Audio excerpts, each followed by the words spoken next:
Hello guys, this is your friend and we are back with a new fanfic. Which is what if Naruto was neglected by Kakashi but trained by Kurenai, Guy, Jiraiya, and Ebisu.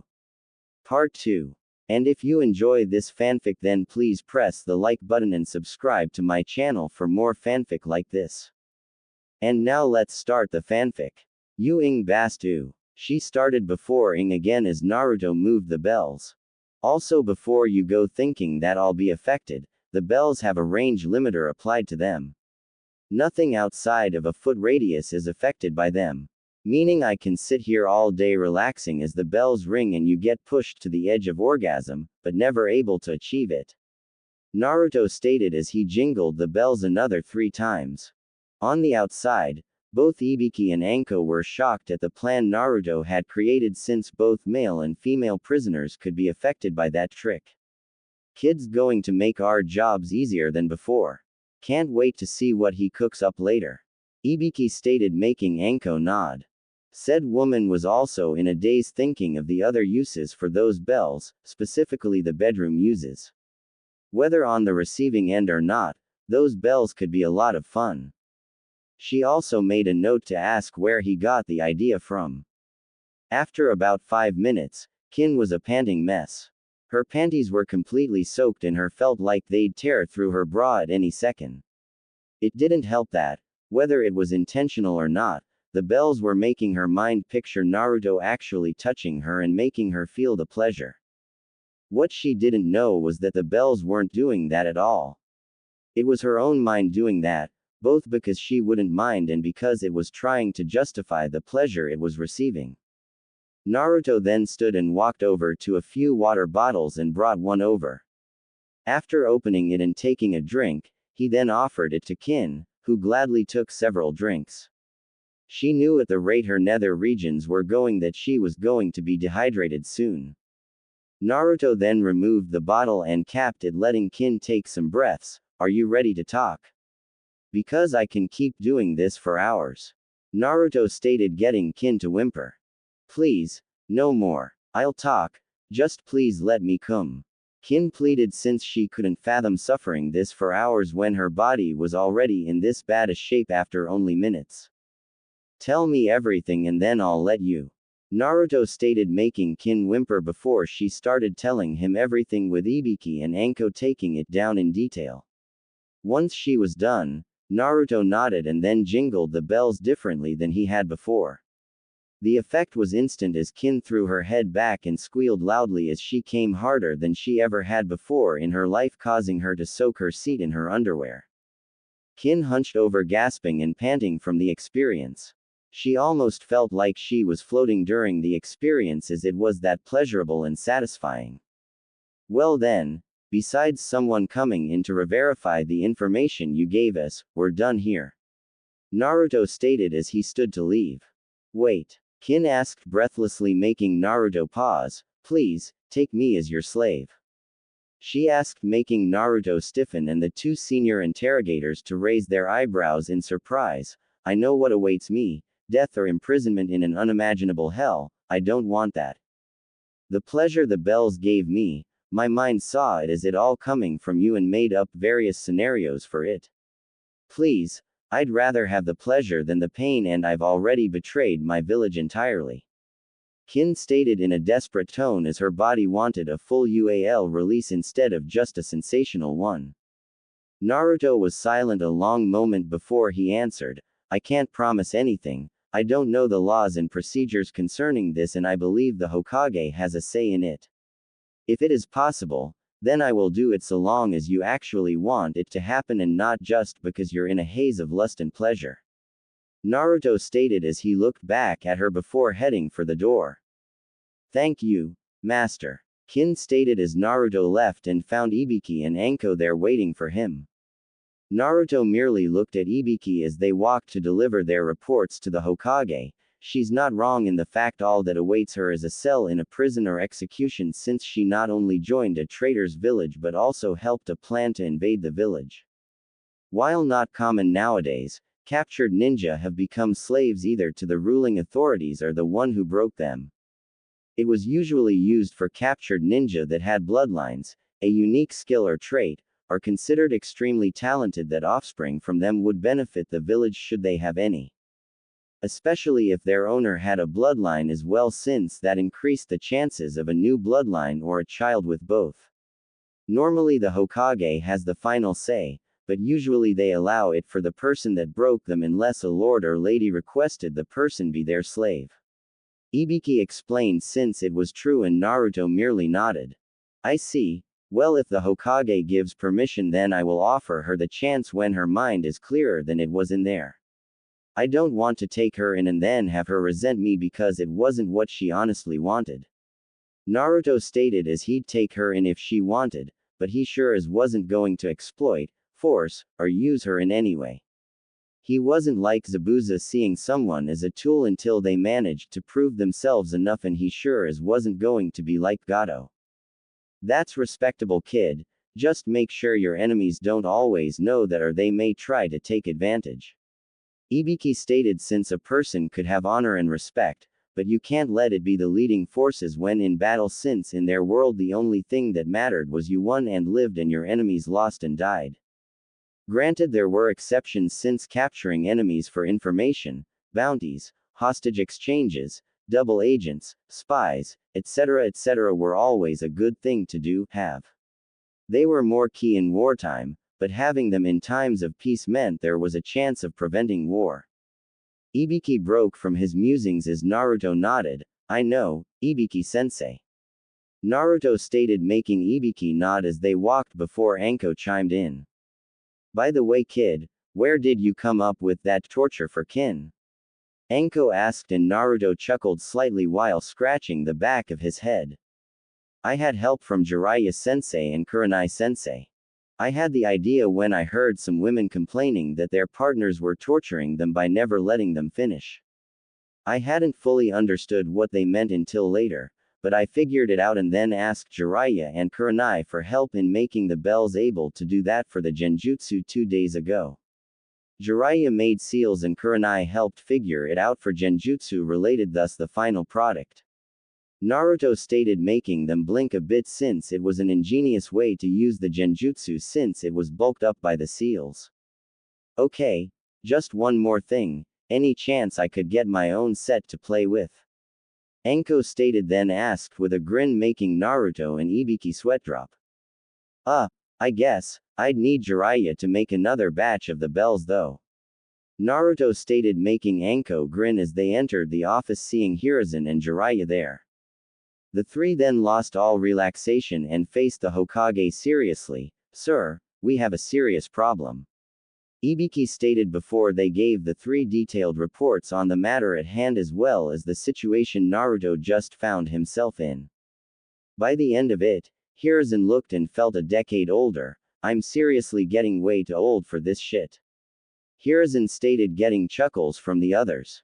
You could always hand the hat over to me now, Gramps. Naruto stated with a grin, making Hiruzen chuckle. Sorry Naruto, while you are indeed improving and getting closer to that goal, you are still a ways off from getting the hat. Hiruzen stated, making Naruto pout slightly, getting more chuckles from the group. Hiruzen then straightened himself and grew serious. Regardless, I want all Anbu recalled to the village and heavier patrols. I also will want extra members disguised around the nobles and civilians. Jiraiya, the snake summons will be your primary concern. Hiruzen ordered, going into full Hokage mode. Jiraiya nodded. Got it, but I'd also like to enlist Naruto and his clones in setting up a trap field outside and inside the village. The kid nearly took my head and my arm when I tested him in trap making, and I can only imagine what he'll do if we give him better supplies.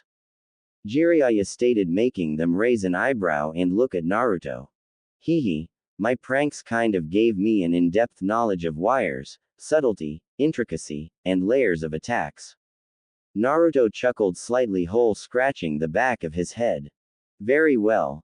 Naruto, you will have a few days before the finals to set up the outside traps. The inner traps will have to be done during the finals when we can have those not attending moved away from any potential fighting. Jiraiya, you work with him on the layouts since we can have our forces lead the enemy into the traps as well as know how to avoid them. Hiruzen stated, making the two nod before more specifics were discussed. 4 days later. 14th day. Naruto quickly moved his weapon to parry the attack aimed at him by his sparring partner and then quickly pressed the attack back, pushing it into a deadlock. Said opponent was a beautiful woman with purple hair and rust-colored eyes. This was Yugao Azuki, Anbu squad leader and swordswoman of the village and Naruto's sword trainer. While Jiraiya was away, he had stopped in Wave Country and heard about what Naruto had done. However, he also knew about certain traditions and rules the 7 swordsmen lived under.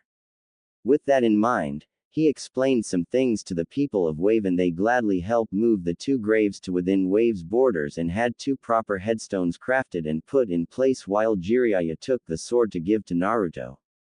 It was in the written report by Sakura, Tazuna, Kakashi, and Naruto himself that Zabuza stated Naruto had beaten him regardless of if Kakashi had wounded him or Gato's thugs had killed him. Because of this, under tradition and code followed by the 7 swordsmen, the Kubikiribocho belonged to Naruto now. Naruto had objected at first until Jiraiya informed him of the traditions and the fact that someone at any time could just walk up and take the blade. Meaning that Zabuza's blade could end up in the hands of someone who wouldn't respect it like it deserved. Naruto had relented at that and began practicing with it while Jiraiya worked on something to help giving him more options in a fight. Which partly led to the current situation as Jiraiya had a seal engraved into the blade to allow it to shift in size. It could be its large and intimidating Zanbato appearance, or it could shift down to the length of a katana or even further to that of a knife. This was for practicality as well as usage, since if Naruto was in a tight corridor or in close proximity to allies then the sword would be near useless, but if it could change size then he could use it regardless of the setting or situation. The one thing Naruto had requested with the seal was that the weight of it wouldn't change unless he put some chakra into it. He didn't want to risk losing it while in the short version to an enemy, but if the shortened blade still weighed the same then it would be hard for an enemy to steal it. Plus the added bonus of swinging it while light then increasing the weight upon contact would be hard to match and fight off. Which now leads us to here and now with Naruto training, sparring against Yugao when she wasn't on duty. Yugao had been happy to train Naruto since few ninja had a weapon of their own, let alone took up the sword. She also hadn't had an apprentice before, and from the reports the Hokage was getting, she wasn't sure if there was someone better than Naruto to have as an apprentice. The first day she had him perform stances and basic swings before having him do them over and over again till he could do them on near reflex, which wasn't hard because of the shadow clones. After that she started helping him with more advanced attacks and forms leading up to now with them clashing blades on near equal ground. It was nearly equal since Naruto had the strength and speed, but Yugao had the experience, finesse, and mastery of the weapon on her side. As usual though, the battle was proving to be too close for either to get a significant advantage over the other. Yugao could handle his attacks better, but Naruto could power through hers, making them nearly evenly matched since Naruto still had stamina to spare while Yugao would get winded soon. The two finally called it a draw and sat down taking a breather. You've improved a lot, Naruto. To think less than a week ago you could barely handle the sword and now you're fighting me to near equal ground. Yugao stated, though there was more pride than jealousy since Naruto was essentially putting years of hard work into his training through the shadow clones. He just happened to get the payoff faster than people normally did. Thanks, Yugao-sensei. That means a lot, but I couldn't have done it without you. Naruto stated, knowing that it could sting someone's pride a bit to see someone younger rising to their level quickly, but the fact that said person was their student helped ease the blow. How goes your other training? With the event coming up I haven't had as much time to hear about it. Yugao asked, knowing they weren't supposed to mention the invasion and only call it the event, knowing people would think it was the Chunin exam finals.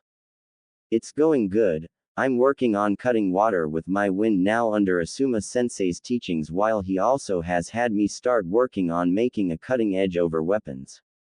He's also been helping me with strategy and planning by having me play against Shikamaru more. Guy-sensei says I'm progressing well with the Ichani fighting style and should be able to start the basics of Wing Chun soon. Kurenai-sensei has helped me get my chakra under much better control while also helping me with breaking from genjutsu, and we're trying to find a genjutsu that could fit me better since the basic illusions are still being overloaded when I try them. Ibiki-sensei has been helping me grow my knowledge base while also teaching me how to get information both directly and subtly. Anko-sensei has been helping me improve my agility, aim, and knowledge of points to hit for pain, death, or incapacitation, as well as escaping traps. Jiraiya-sensei has been helping me with strength, speed, sealing, control, patience, and ninjutsu. Naruto stated since it meant a lot that he was getting help from so many people to make him into a better shinobi. Yugao smiled. Well, you'll be making quite the impression during the finals then, won't you? She asked, and he grinned and nodded before they started working again. 1 week later. 21st day of training. Naruto could honestly say the past week could only best be described as busy, as he hadn't done much else besides sleep, eat, plan his traps, and train as much as he could.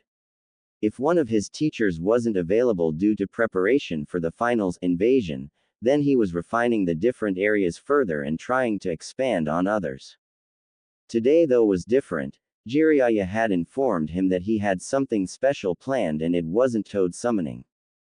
Naruto had done toad summoning 3 days prior and got to know a few of the toads before summoning the boss toad Gamabunta. It took some talking, but Naruto convinced the boss to let him summon the clan on the condition that if he made Chunin then he had to share a drink with Gamabunta. Since then Naruto had been summoning the various toads, but he had summoned Gamakichi and Gamatatsu, the sons of Gamabunta, the most since they were actually around his age and was bonding and working with them the most. Now though he was standing before Jiraiya, who had 3 bags next to him filled with different balls while a bunch of Naruto's clones were working on sealing arts. Alright, now that your control is better and you have some jutsu, I think it's time you learned a technique that my best student created, the Rasengan. Jiraiya stated before forming said ball of energy in his hand, making Naruto look at it analytically. If he had been shown that move before Ibiki began helping him, then Naruto probably would have gone starry-eyed before jumping around asking to learn it.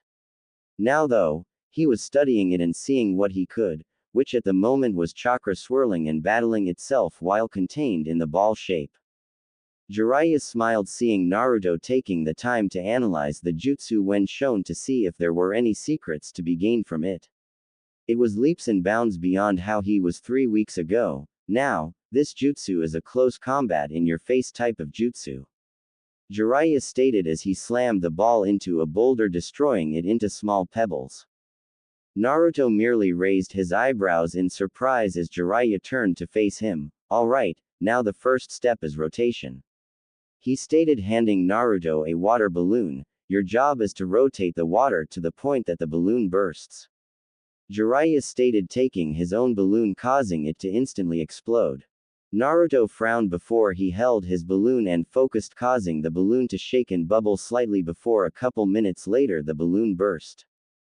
Jiraiya was actually surprised as it took him 3 days to get the first step done, but he also knew that Naruto had way more chakra than he did, so the force wasn't that hard to create for him. Good job, you're doing it much faster than I or my previous student did. Now I want you to keep doing it until you can do it nearly instantly, since your opponent could take advantage of the time it takes you to make the jutsu regardless of how little time it is.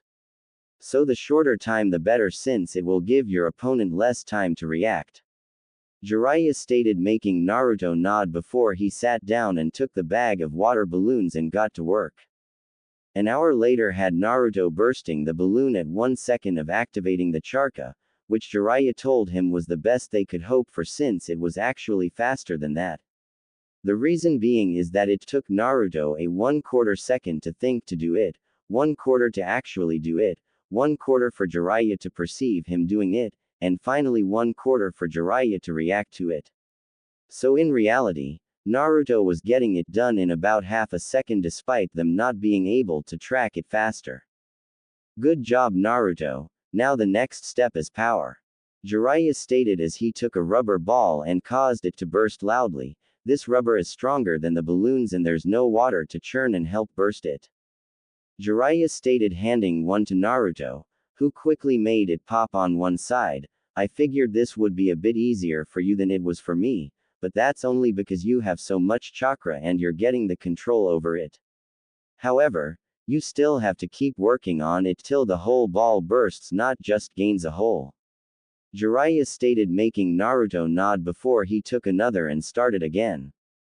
This time he took longer, letting the chakra build up before releasing the control, making the ball burst into pieces. Better, but you can't take the time to build up the power, so keep going. Jiraiya stated as he went to check on the clones' work. Naruto could have used his clones to do this much faster, but when it came to jutsu, he wanted to be able to perform it first before using clones to refine it better. While it may seem naive or silly, Naruto wanted to get control of the jutsu himself rather than let the clones do it. He enjoyed learning and mastering the intricacies of jutsu and using them, and the clones would shorten that. Thus, it took another 4 hours to finally get the ball to explode quickly, and Jiraiya gave Naruto the third step, one of the balloons from step 1, but this time full of air. Step 1 was rotation, step 2 was power, and now step 3 is control. You'll be creating the spiraling and power in the balloon, but you must do it without the balloon bursting, since it means you'll have the sphere going and contained in your hand. This was the hardest step for both me and my student. The way you're progressing should indicate that you'll have it at least close to ready by the end of the day. You'll know you've succeeded when the balloon is shredded while the ball of chakra is still in your hand. Jiraiya stated confidently, making Naruto smile since he enjoyed having a teacher that was confident in his skills and immediately got to work. Just a bit of warning, if the balloon pops, the chakra contained within will be freed and cause a bit of a violent reaction. Jiraiya stated, making Naruto nod as he decided to take it slow. He did it with the others and got the basic concept down before working on decreasing the time it took him to do it. This proved to be the correct course of action, as is 3 hours, and one exploding balloon. Later had Naruto holding the ball of energy with the balloon shredding off of it. Well, that's step 3, now I just gotta do it faster. Naruto mumbled to himself as he took another balloon and began the process again, intent to have the jutsu mastered before the day was done. 10 days later. Final day of training before the finals. Naruto sat in a small courtyard meditating in perfect stillness as 2 of the toads and Jiraiya had instructed. Said 2 toads were Shima and Fukasaku, and they wanted him to learn this as it would help with training he would undergo later on when he was stronger.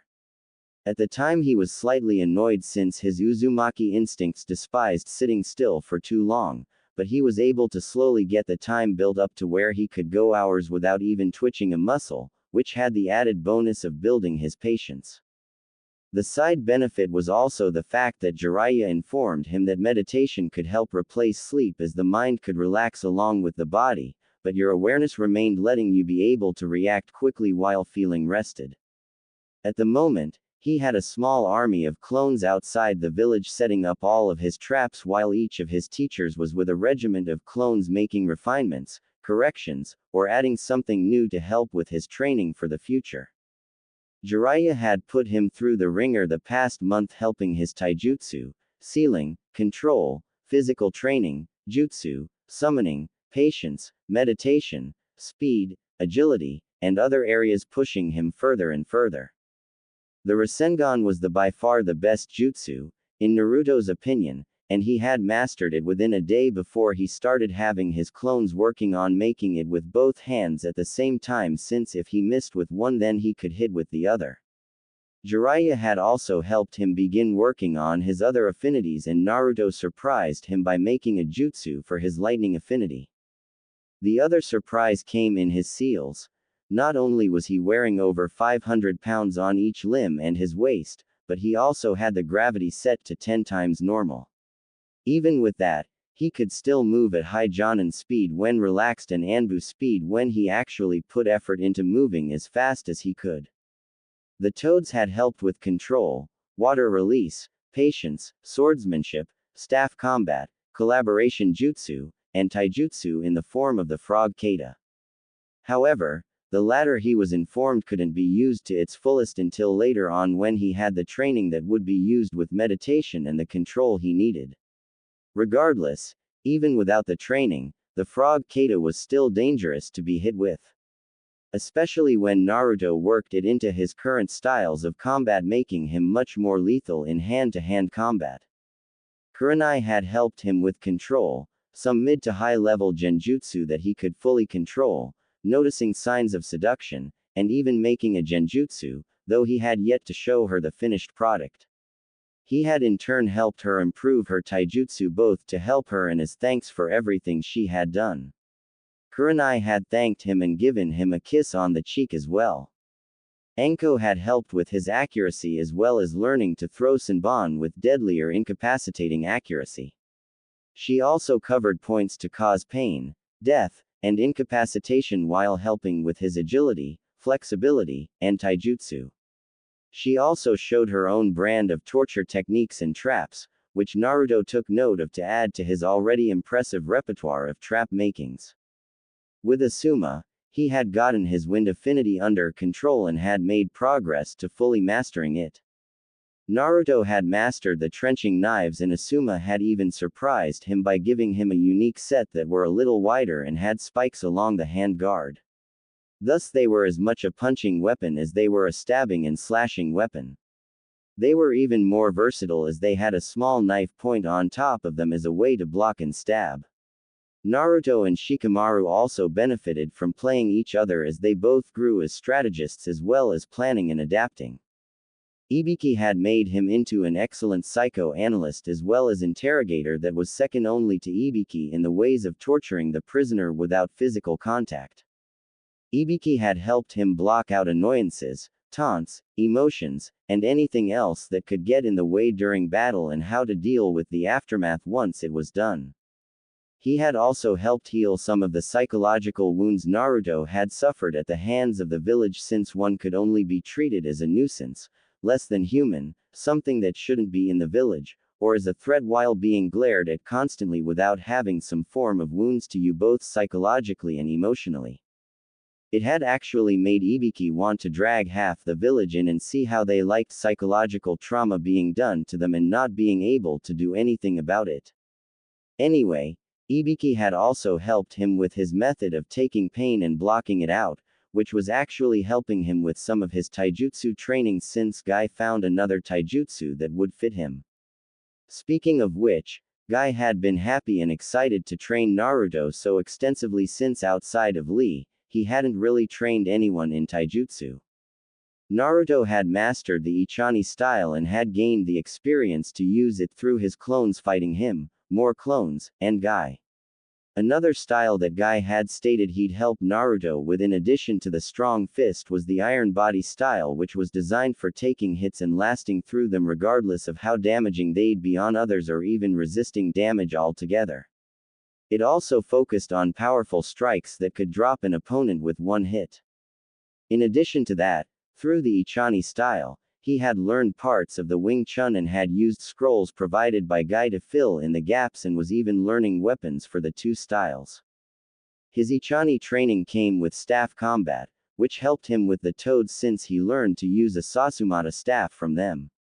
He preferred the small pitchfork, trident head than the hammerhead or the wide fork style that was used for pinning pushing.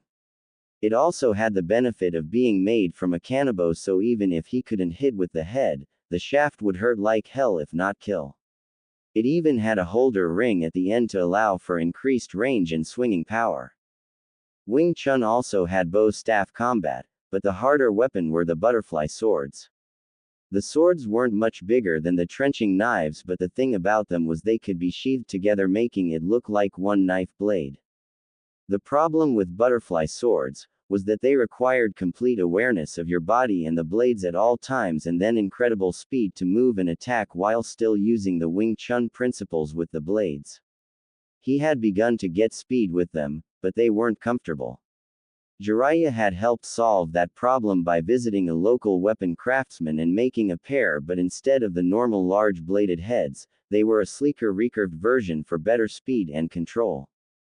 Since the change, Naruto had gotten better with them and was fighting even more efficiently and progressing better.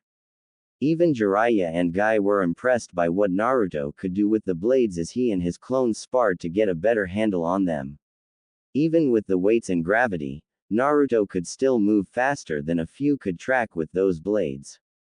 Speaking of blades, Yugao had turned Naruto into a truly accomplished swordsman to the point that Yugao was trying her hardest to keep up and at least match him. He had learned different moves for Yugao's style of sword fighting and was quickly getting the hang of the Kubikiribocho in its large form and its knife form. Naruto could also swing at the same speed regardless of the weight the blade had from the seal. This in turn made him dangerous and deadly regardless of the size and weight of the blade. Naruto broke from his reviewing as a voice reached him. "Naruto-sama, it's time for you to come home as you requested." Kin stated, standing in a modest maid outfit that showed off her figure and midriff, yet not so much that she'd look like a. She only wore it in private settings such as in their home or the walled-off yard around said home. Which was another thing. Naruto had gone to Kin 5 days after her interrogation and she still wanted to serve him over the alternative. So after filling out paperwork, Naruto had let Kin choose the methods to show how she would be shown as his slave servant. Apparently she not only had to have a seal upon her to ensure she never betrayed Naruto or Konoha, but she also had to have a physical marking to show that she belonged to Naruto. The choices were a collar choker, a seal tattoo visible, piercings with tags, or any combination of them. Kin chose a choker and belly button piercing, though Anko had talked her into piercings for her as well. Since then, he and Kin has been living in their new accommodations. Said accommodations were the old apartments Naruto lived in, but Hiruzen had bought the place, renovated it, and turned the entire top floor into a penthouse before giving the deed to Naruto under the direction of payment for 3S rank missions integral to village security and safety. Even put the Hokage seal on the paperwork to make it official and unbreakable. Meaning anyone with a problem with his ownership and living arrangements could take their problem and shove it up their asses since no one would listen. Kin had also helped him with training as she had told him about the different sound-based jutsu and attacks her village had. It had given him some ideas and had a series of clones begin experimenting on it with a few promising results. He'd still need to experiment a bit, but if the early showings were this promising in him, then he'd have some attacks that were unique to him and him alone. Shaking those thoughts away, Naruto stood and smiled at his roommate, servant, since Kin refused not to stay in the penthouse with him. "Thank you, Kin, let's head home. We've got a big day tomorrow," Naruto stated, making her smile and nod as the two walked back to the complex. Tomorrow, Naruto had a tournament and a war to win. And he'd ensure all of his opponents knew his wrath. Deep within Naruto, a certain fox watched with interest. To say that Konoha was bustling with activity would be an understatement.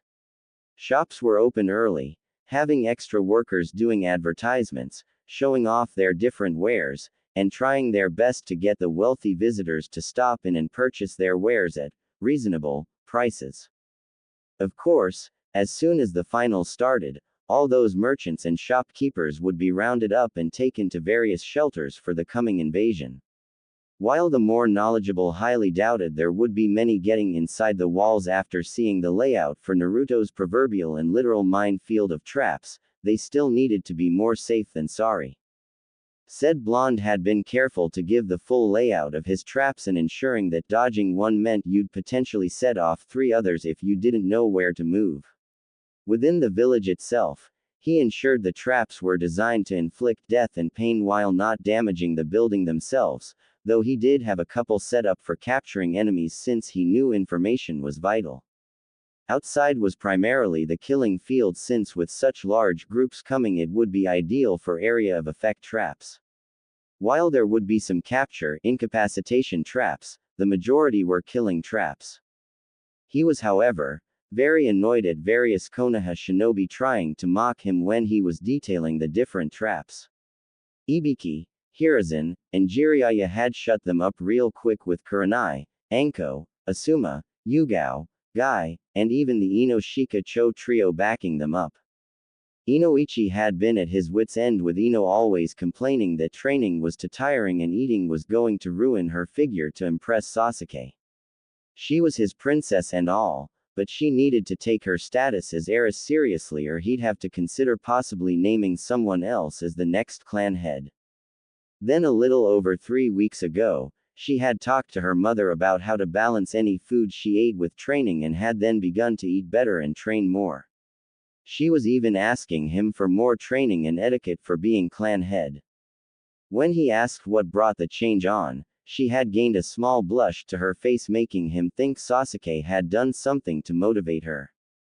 Imagine his surprise when she told them it had actually been Naruto to motivate her to train and eat better, when he had pointed out health risks and that no Kunoichi was fat and had bodies that she had wanted to have. It made Inoichi happy that his blossoming little girl was taking this more seriously and was apparently shifting her attention to a better future boyfriend. Inoichi had nothing against the kid, quite the opposite. Sure, the pranks had both amused and annoyed him, but after talking with the boy, at Ibiki, Jiraiya, and the Hokage's request, he had seen what a kind-hearted and caring young man he was, and had helped him with the trauma the village had caused, intentional or not. He hadn't liked Sasuke because not only was the boy arrogant and rude most of the time, though it had lessened recently, but Inoichi was still not sure he should be a shinobi, given the fact Sasuke never had therapy following the attack by Itachi. From what he heard, not only had the boy found the dead bodies, but Itachi had also put him in a genjutsu that forced him to witness the killings firsthand. If that wasn't a sign for needed psychiatric counseling, then Inoichi wasn't sure what was. Still, Ino had been progressing well and wasn't as big a fangirl as she was before. He and his wife, Alia, really needed to find a way to thank Naruto for helping Ino out of being a fangirl and begin being a serious kunoichi. For Shikaku, he was usually only half listening at meetings, but when the words, Orochimaru, and invasion, came up, he became wide awake and paying full attention. Upon seeing Naruto giving the detailed explanation and report concerning the traps, Shikaku had analyzed him too, since he had seen a change in Shikamaru becoming more and more clear as the days went by. Not only were his strategy skills improving, but he was also starting to play shogi in an unpredictable manner, making Shikaku struggle a bit to beat his son when they played. If he applied that same principle to his combat strategies, then his opponents would likely struggle to keep up. He'd also seen a fire in his son when it came to training that was rare for one of their clan members. When asked what caused it, Shikamaru had stated that Naruto had mentioned something during one of their games.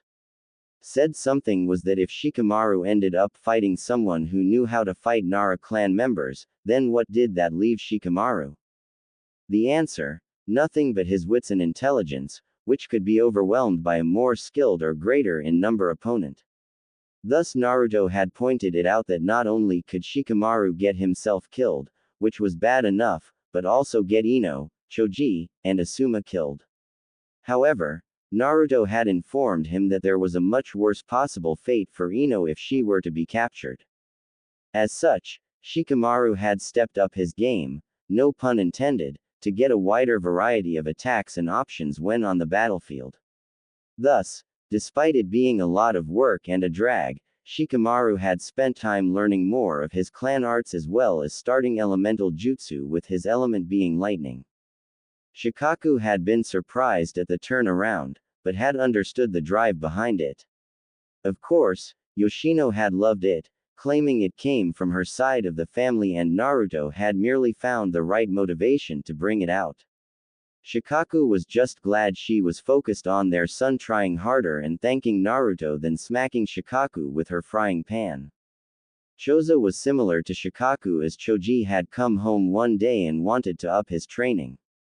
Choza, not seeing a problem with it, agreed and upped his training and was surprised to see how strongly he was going at it.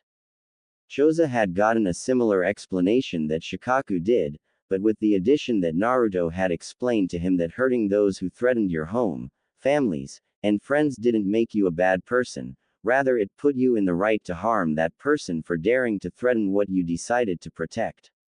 There were limits of course to how far one should go in certain situations, but the important thing was to be ready when those situations came up. Choji still didn't prefer to fight, which was understandable, but he wasn't going to hold back against an enemy anymore either. Choza and Chara, Choji's mother, were happy with that since they didn't want Choji getting wounded or dying in the field because he wasn't willing to fight an opponent seriously. In short, the original Inoshika Cho were very much thankful and indebted to Naruto. Thus, they were going to back him up especially when the Hokage and Jiraiya had such confidence in his skills. Said confidence and backing was rewarded as Naruto detailed the layout of his various traps both inside and outside the village should any enemy get inside and then flee. Those fleeing could be herded towards the traps after all. He then outlined which traps were activated by wires, which by seals, and which by a small pulse of chakra as well as which traps were lethal, incapacitating, or capturing. By the end of it, all the hecklers had shut up and were amazed at the intricacies in the traps as well as the power in seals. The Anbu present were a little less surprised, at least by the traps, since they knew how good Naruto was with pranks, hiding, and outlasting pursuers. Naruto had stuck around to answer any questions before heading out so the various groups could memorize the layout and then get rid of the outline since an enemy spy could find it and warn others. At the here and now though, we find various people, both from Konoha and not, filling the stadium to watch the fights. Well, the majority were, a good-sized chunk were there to either attack Konoha or ambush the attackers when the time was right. Among those there from Konoha were the different genin that didn't make it past the qualifiers and their jonin senseis, minus Kakashi of course, and Kin with all of them sitting together. When asked why Kin was sitting with them, the jonin merely stated that she had decided to stay in Konoha and the jonin were ensuring none of the drunker members of the village tried anything. Anyway, all of them were excited to see the fights, though Asuma and Anko had placed bets on Naruto winning the whole thing. It may have looked bad to bet against Shikamaru, but Asuma had placed a bet on Shikamaru winning his first match. He had done so mainly at Naruto's prodding and since the kid had the devil's luck, Asuma decided to go with his advice. It wasn't that Asuma didn't have faith in Shikamaru, but you never did know when that lazy Nara tendency would kick in and make him decide it was too much work and then forfeit. Besides, both he and Shikamaru knew Shikamaru couldn't beat Naruto in a fight, especially when adding in the fact Naruto could fight everyone competing and still have enough chakra and stamina to spare for a match against a jonin or three. Kurenai though was focusing on Neji Hyuga and was looking forward to the pain Naruto would cause him for nearly killing Hinata.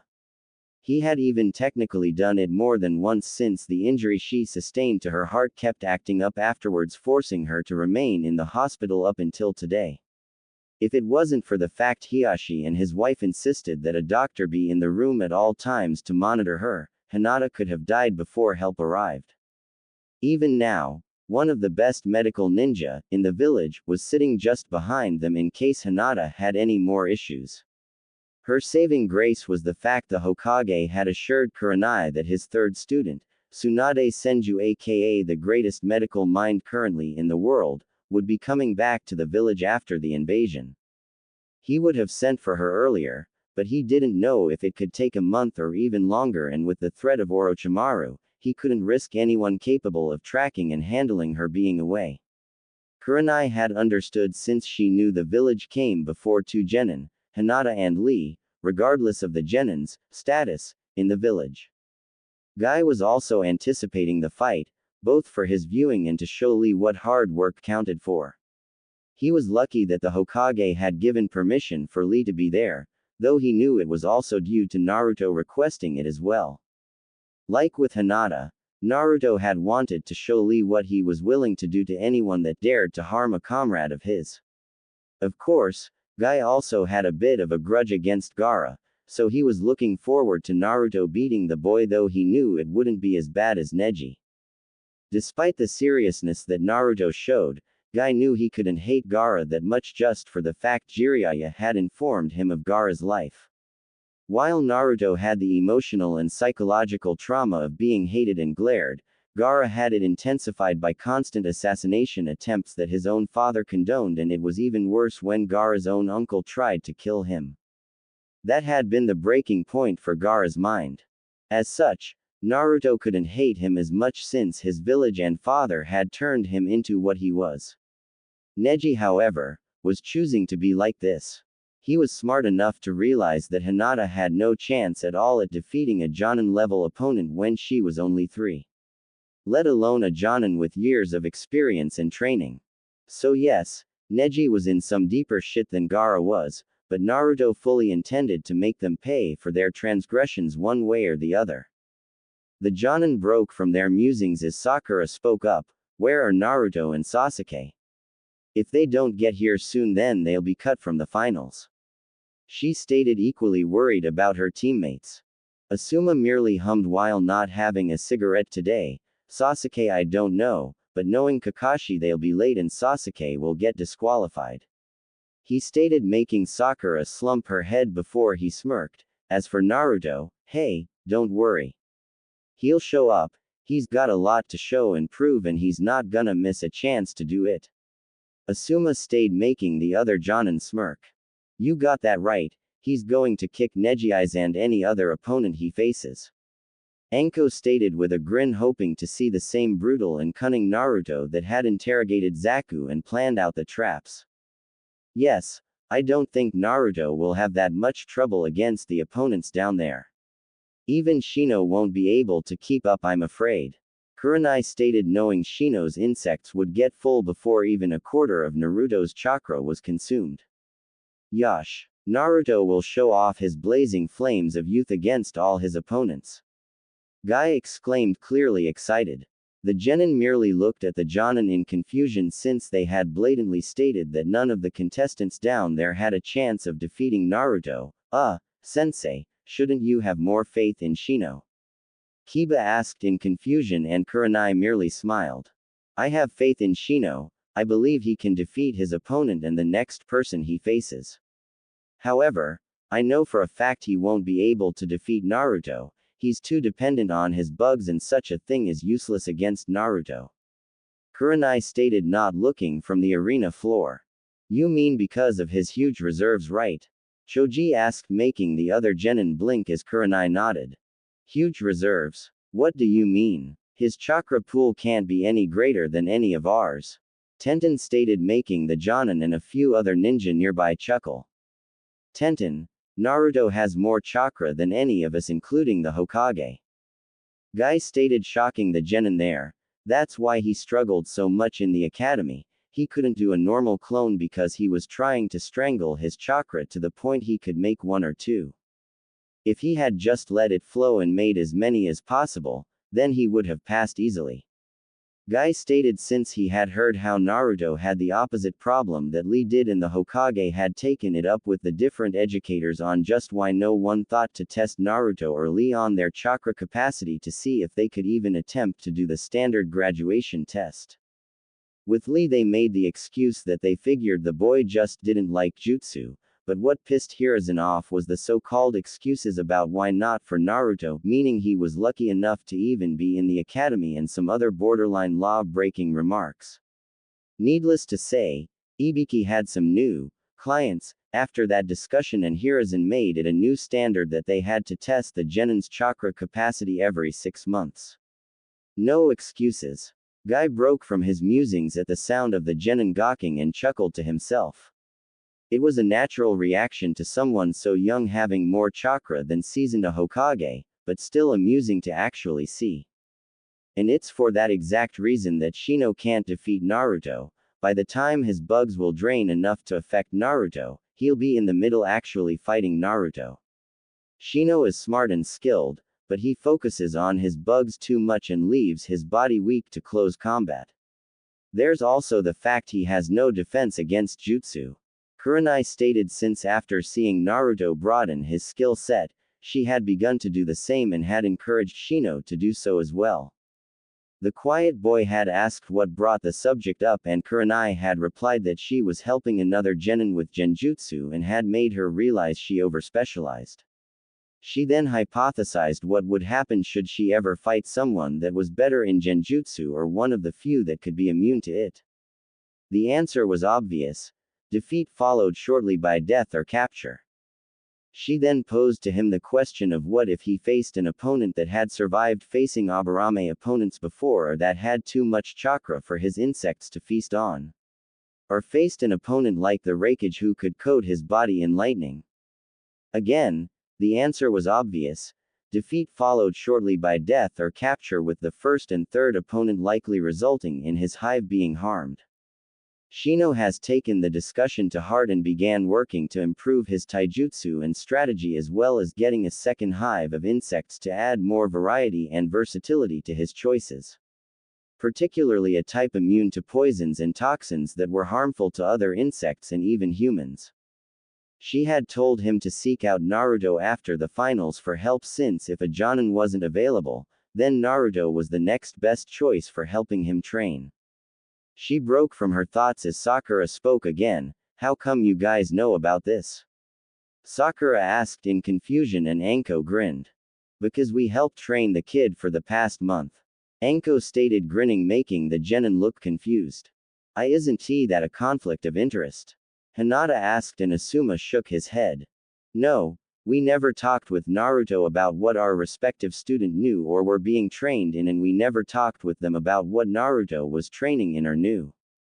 Anko isn't in conflict since she's not the proctor for the third section. Besides the Hokage signed off on it along with Naruto's new teacher. Asuma stated since there was no point in hiding that fact. New teacher? Sakura asked in confusion. Yeah, Naruto, depending on how he does in the finals, is being taken as a private student to Jiraiya of the Sannin.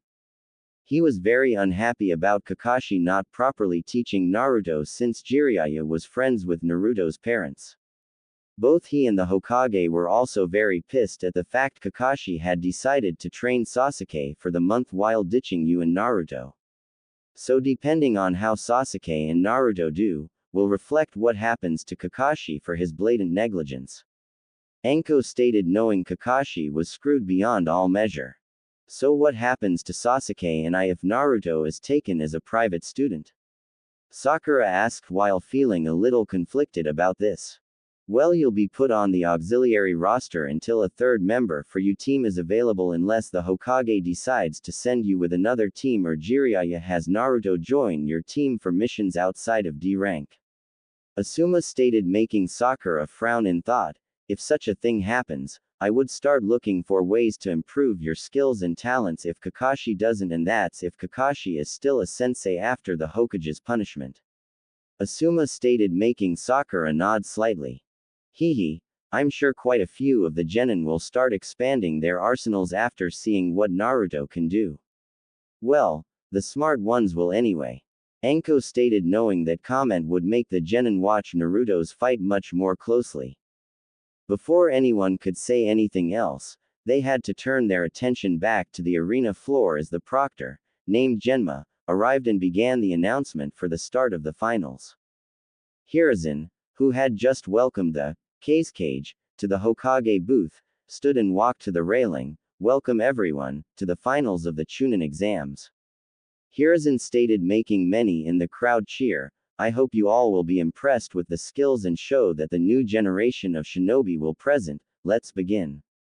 Hiruzen stated making a good many cheer while he smirked at seeing Naruto just relaxing on the wall on the opposite side of the cage viewing platform. Alright, will everyone except Naruto Uzumaki and Neji Hyuga please leave the arena floor? Genma called as Neji was left standing there smirking as if it was obvious that he was going to win. Naruto Uzumaki, please come down. Genma stated before there was a loud crash in the arena across from Neji.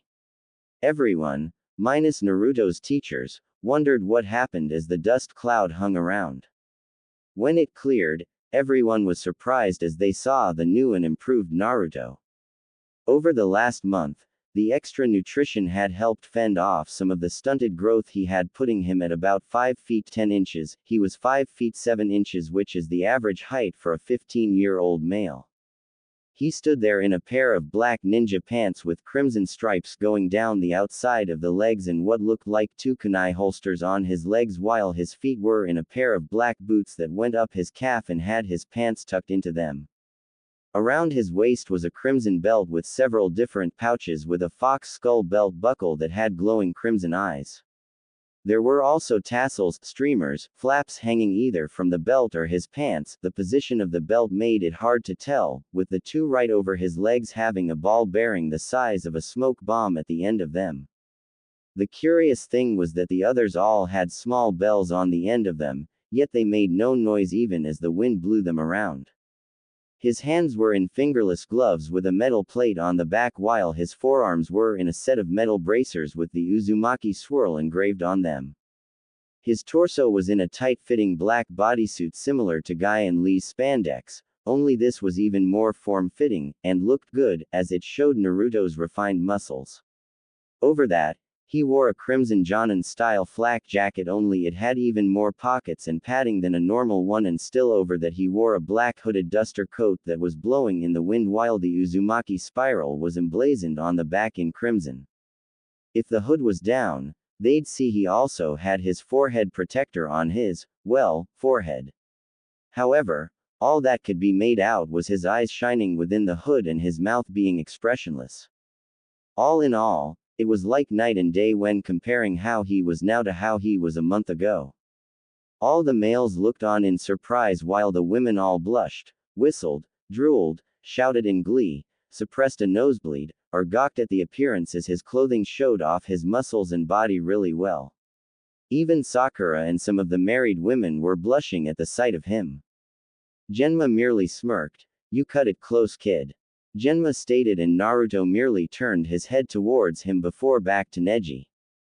"I was here the entire time, I just didn't want to be down here where the air stinks," Naruto stated, confusing everyone before he continued, "Since everything that comes out of my opponent's mouth is a load of bullshit, the smell quickly becomes unbearable," Naruto stated, shocking many at him cursing while Anko laughed and Neji glared heatedly. Then again, that could just be the stink of his fear. Naruto continued as he egged Neji on, making him more and more infuriated while Anko was just laughing in the stands. Genma merely snorted before he called the match to start and quickly jumped away as Naruto and Neji merely stared at each other. Well, Naruto stared since Neji was glaring at him. Before Neji could say anything, Naruto moved his arms, making Neji jump back and take his gentle fist stance. "Little jumpy, aren't we?" Naruto asked with a smirk as he removed his coat and then his vest, making many women in the stands whistle in appreciation since it let his upper body be displayed to them all. Poor Hinata was blushing red and had steam coming out of her ears, but she was endeavoring not to faint simply because her perverted side would not be denied the chance to see Naruto's body. Kurenai was blushing too while having a bit of drool as she imagined that body over her, pleasuring and taking her when she swore herself to him. It was making it a bit uncomfortable to sit there as her panties were getting wet. During the month she had bonded with Naruto and was actually seeing all the things Hinata found attractive in him. She honestly gained her own crush, growing infatuation with him. It only grew the more time they spent together, whether training, talking, eating, or just relaxing together during the month.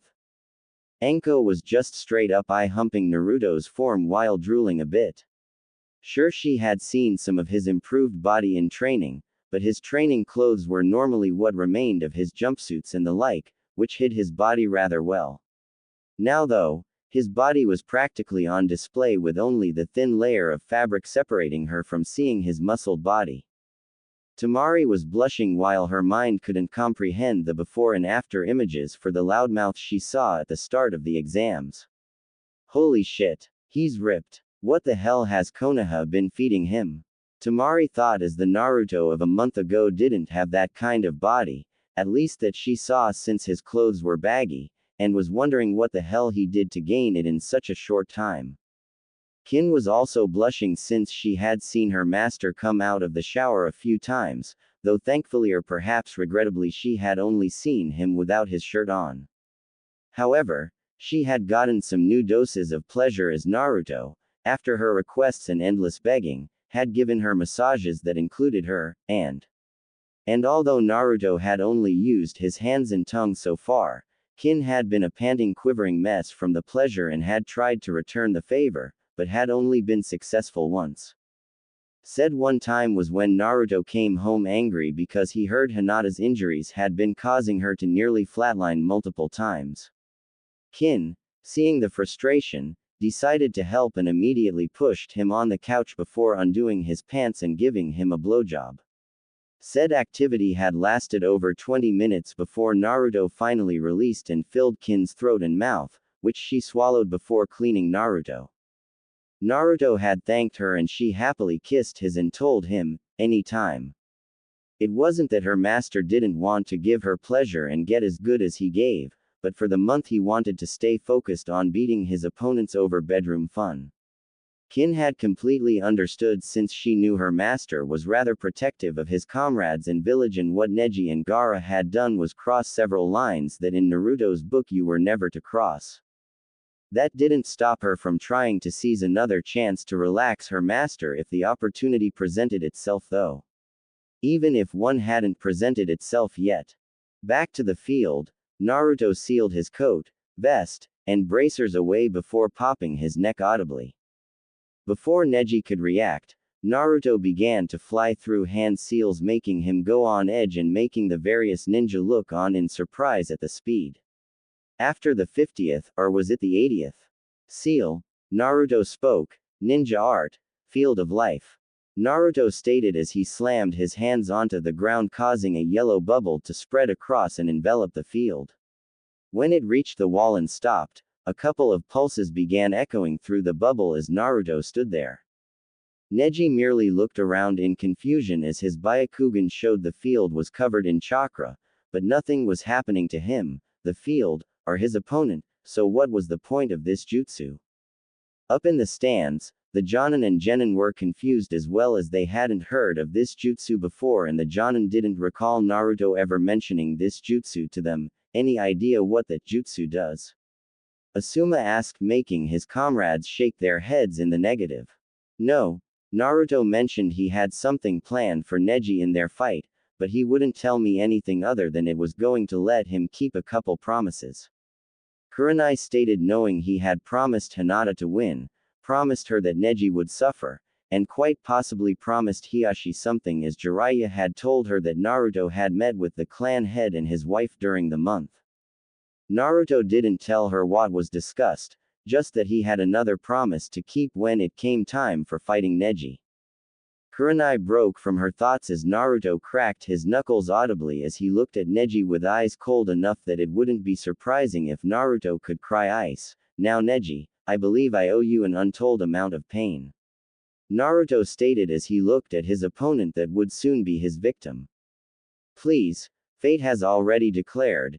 Neji's rant was stopped as he felt a stinging pain on his cheek. Feeling it, he found he was bleeding from a cut to his cheek and he finally saw, thanks to his Byakugan, that there was a kunai embedded in the wall behind him. He also took note of Naruto's hand being out towards him as if he threw something. There's that arrogance and cowardice again. I'll inform you now that I intend to beat you in taijutsu, but since I despise the stink you release every time you talk, I'm going to inflict other forms of pain on you every time that stink arises. Naruto stated as he lowered his hand and began walking towards Neji without a care in the world. Neji glared as he was getting tired of Naruto running his mouth and charged at Naruto with a palm strike. However, all he hit was air as Naruto spun around his arm and then drove his elbow into Neji's neck, while Neji also felt the ball-bearing slam into his back, sending him tumbling forward from the force of the hit being added to his own rush. Neji stopped himself after a few feet and looked to see Naruto merely standing there still staring at him with the cold blue eyes. Neji was starting to despise that look, especially as it reminded him of how some of the main branch looked at him. As if nothing he did mattered, as if he was a lowly insect and they were an almighty being. It was infuriating. Neji stood up and charged right at Naruto, only for him to sidestep and stick his leg out to trip Neji, causing the Hyuga prodigy to fall face first into the dirt. Naruto merely stood there still looking at him as Neji got up and wiped the dirt from his face. Or rather, he tried to get up, as once he got to his hands and knees, Naruto kicked him right in the, sending him back into the dirt. Get up. Come on, get up. You're the great Hyuga prodigy, so get the up. Naruto stated before walking around and punting Neji in the ribs, sending him skidding away. I said get up. Naruto stated with coldness in his voice, surprising the few who had interacted with him, as the coldness was the exact opposite of how Naruto usually was. Naruto then walked around Neji, who was coughing and holding his ribs, while still gazing at the Hyuga. The crowd couldn't help but match the scene to that of a predator circling its prey. You know, Neji, for the entire month I've had really nothing to think about other than the various ways I wanted to maim, beat, and kill you.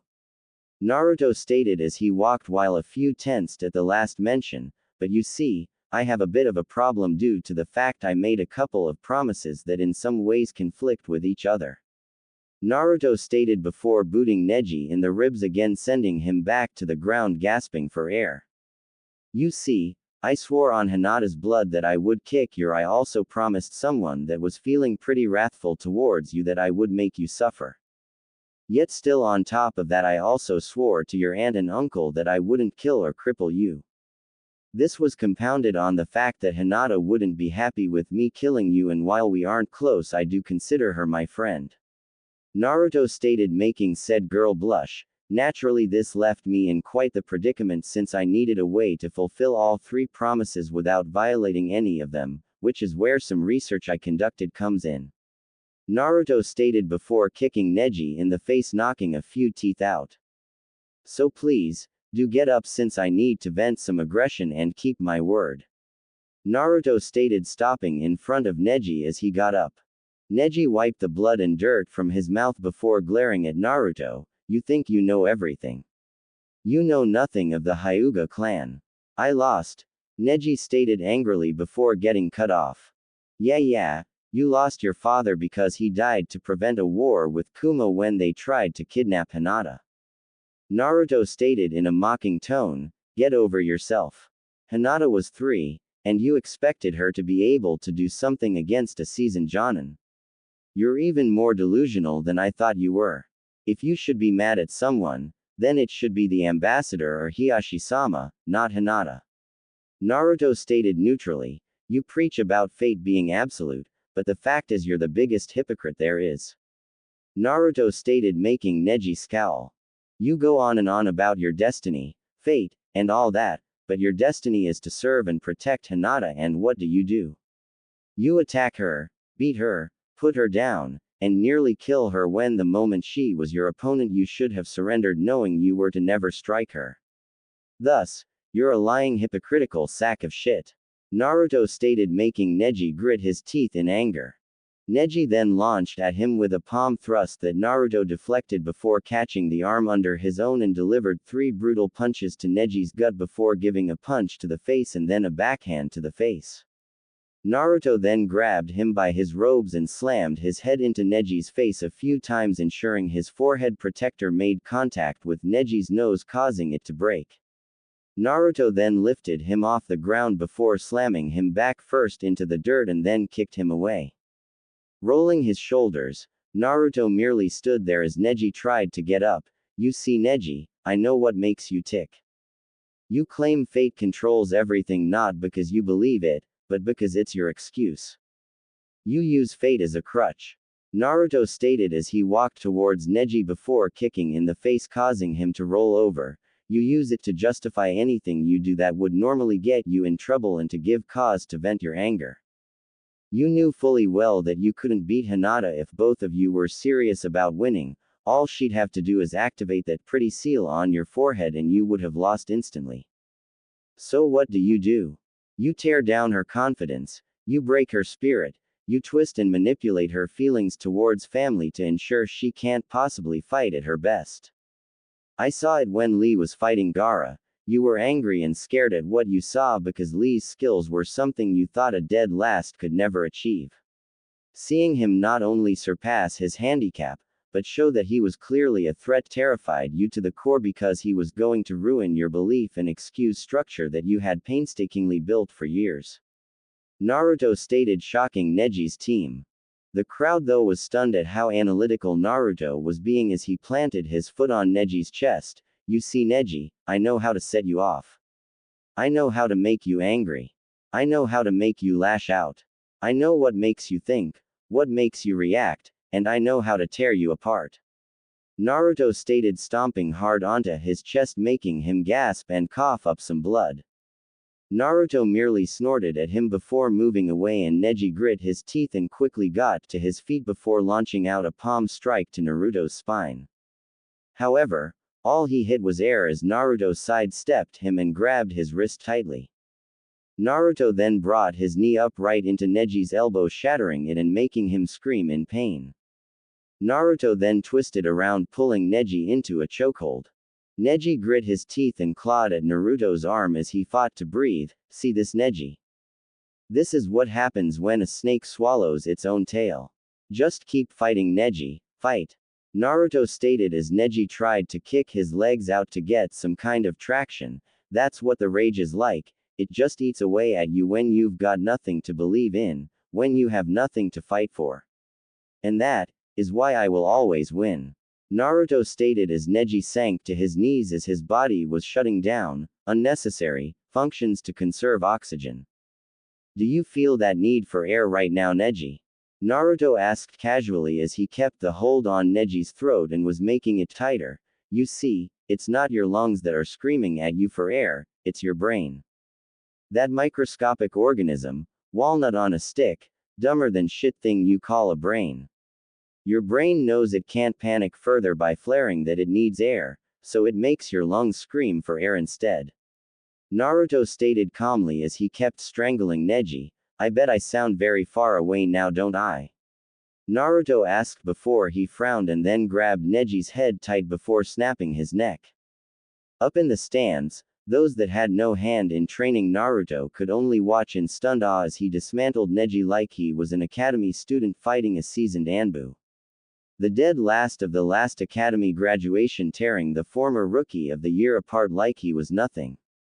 For the other genin, it was shocking to see the drastic change in Naruto's skill level, ferocity, and how willing he was to hurt his opponent. The loudmouth that only barely defeated Kiba was tearing Neji, the rookie of the year and Hyuga prodigy, apart like he was nothing. Such a massive spike in skill and change in personality in only 1 month was baffling to them all. For Gaara though, it was making his bloodlust spike. The power, strength, bloodlust, rage, and brutality being shown were making him react even more than Sasuke ever had. The underlying power hidden underneath combined with a threat that Naruto made was making him react even stronger. 2 weeks into training, Naruto had gone to visit his friends in the hospital and found Gaara there trying to kill Lee and finish the job. Only Gaara found a blade right at his throat and his liver with Naruto there holding them. Naruto had warned him against doing such a thing, especially since all his precious sand was over next to Lee. When Gaara had stated he wouldn't be denied confirming his existence, Naruto called him a fool. Why kill Lee in a secluded room where no one would know it was him that did it? Why get a morsel when he could wait for the finals and kill multiple people for hundreds to see? Who would be able to deny his existence when they saw him crush and destroy opponents with such brutality and bloodlust? In short, why have a simple dumpling when you could have an all-you-can-eat buffet? Naturally, Gaara accepted the logic and warned Naruto that should he interfere again that he would die painfully. Naruto's reply had only spiked Gaara's bloodlust. Oh, don't worry, Gaara. We'll fight soon enough and then you're going to know fear, pain, and loss as I tear you apart and show you why your demon is nothing compared to mine. Those had been Naruto's words, and it was only further punctuated by him using a sliver of Kyuubi's power to turn his eyes blood red and slit the pupil. Gaara knew right then that Naruto was like him, and the fact his demon was a higher number just meant he was even more worth killing. And now, his most recent actions were only heightening his bloodlust. When Gaara saw him kill Neji, his blood boiled at the prospect of fighting a fellow Jinchuriki that was willing to kill. Naturally, everyone else watching was shocked at Naruto killing Neji, especially when he had stated that he promised not to kill him and was going to fulfill the promise. Now though, they couldn't help but wonder why he lied. Kurenai was biting her lips since she appreciated Naruto dishing out so much punishment, and part of her was glad that Naruto killed Neji, but the look of horror and pain on Hinata's face was killing her. She knew Naruto never broke a promise, so why did he kill Neji after promising not to? Sakura, Ino, and Tenten were horrified at the sight of Naruto killing an opponent, let alone killing a fellow Leaf Shinobi. What could have happened the past month to cause such a shift in his personality and fighting? Guy, however, was merely looking at the arena floor with an unreadable expression while Lee was horrified at the death of his teammate. Calm down, Lee, Hinata, Tenten. It's not over yet, Guy stated seriously, since he knew Naruto would have only done that if he had something planned. But Guy-sensei, Naruto just killed Neji, Tenten stated angrily, and Guy merely gave her a serious stare that immediately shut her up. I know what we saw, but we haven't seen the end of this match yet, Guy stated seriously, making everyone look at him. Naruto never breaks his word, and the fact he did that means something else must be going on, Guy stated, turning back to the field. You mean whatever that bubble is? Asuma stated, making them look at him as Guy nodded. Yes, Naruto ensured that the very first thing he did was create that bubble. He must have had a reason to do it, and we've yet to see what that was, Guy stated, making them turn back to look at the field while Hinata was hoping that they were correct. Hiashi was the only one impassive in the stands, even as his wife comforted their youngest. While it was easy to believe Naruto had lied to him and wasn't ever going to spare Neji, it just didn't fit with the boy he had observed and gotten reports about. The boy prided himself on never going back on his word, which in some cases was a fault of his that people could take advantage of, but Hiashi knew the boy didn't care and gave his word that Neji would survive the finals. Knowing how unpredictable Naruto was, Hiashi could only assume it had to do with that bubble that was there, since Naruto made it a point to activate it before the fight truly started. Turning to his youngest, he patted her head gently. Calm yourself, Hanabi. I truly believe Neji will be alive before this is over, Hiashi stated, drawing his wife and daughter's attention. But father, Neji Nisan is, Hanabi started before Hiashi patted her head again. I know what we are seeing, Hanabi, but you must learn to never take what you see as fact. We have yet to see what that bubble Naruto created even does, thus we don't know if what we are seeing is truly what the final outcome is, Hiashi stated, knowing a ninja could never take anything at face value or they risked losing their life. Hiashi then turned his attention back to the field as Hanabi worked to calm herself and looked to the field along with her mother. Back on the field, Naruto looked at Neji's body with indifference before he moved back to his starting spot and snapped his fingers, causing a pulse from the bubble to retract. Everyone watched as Neji's body disappeared as the ring crossed over it, and, once the ring full closed and hit Naruto, Neji's body reappeared. However, the shocking thing was that he sat up and started coughing and gasping for air. Holy shit, what the hell is this? Were the various thoughts of the viewers, including Hiruzen and Orochimaru, as they were witnessing a dead man being alive again. Naruto merely looked at Neji as he kept coughing and rubbing his throat as he gulped down air. Ready for round 2, Neji? Naruto asked in a bored tone as Neji looked at him in confusion. What was that? I felt the pain and death, but here I am. Neji stated as he and the viewers noticed his arm wasn't broken and neither was his nose. The bubble. I'd explain the intricacies, mechanics, and subtleties of it, but there are foreign shinobi here as well as people I still have to fight after I crush you, so I don't feel like giving away the secrets to my first original jutsu. Naruto stated, surprising everyone that he had created the jutsu, so let me simplify your situation for you. So long as this bubble is up, I can reset you, me, and the field back to how we were when the bubble first went up. What this means, is that I can break you, cut you, beat you, amputate, and kill you over and over again and bring you right back to life with a snap of my fingers. The benefit, is that your body will still feel and remember the pain even after you're restored, meaning that you're going to feel every wound, every punch, every death like it was really happening and then remember what it feels like. The only way out for you is to surrender, to just keep fighting and I'll keep killing until I get bored and take the bubble down, or you manage to kill me and the bubble will come down and then I'll be back once it does. Naruto stated, surprising people since the jutsu appeared to be very powerful and those aware of his promises now fully understood why he said that he would keep all of his promises even though he killed Neji. That's not possible. No jutsu can do such a thing. Neji stated, gritting his as he tried to ignore the phantom pains in his nose, ribs, arm, and throat. There was also no jutsu that could let you teleport, but the fourth made one. There was no jutsu that could control trees, but the first Hokage had them. There was a point in time where there was no such thing as jutsu at all, yet here we are. All you really need is an idea, the inner workings of hand seals and chakra, and plenty of time to do trial and error. Thus this came to be, and thus you are in for more pain than you've ever felt in your life. Naruto stated, popping his neck and knuckles as he began walking towards Neji and then stopped a short ways from him. Since I'm feeling nice, I'll let you give the first strike. Naruto stated with confidence in his voice. Neji grit his teeth before smirking as Naruto got closer and got into a stance that made every Hyuga there widen their eyes. Gentle fist art, 8 trigrams 64 palms. Neji stated before he launched at Naruto and hit him twice while Naruto just stood there with a bored expression. 2 palms. 4 palms. 8 palms. 16 palms. 32 palms. 64 palms. Neji shouted as he doubled the strikes each time before doing a chakra-infused palm strike to Naruto that sent him skidding back. Naruto merely stood there with his head down while Hinata was worried for him, as were several others, with the only one being calm was Guy.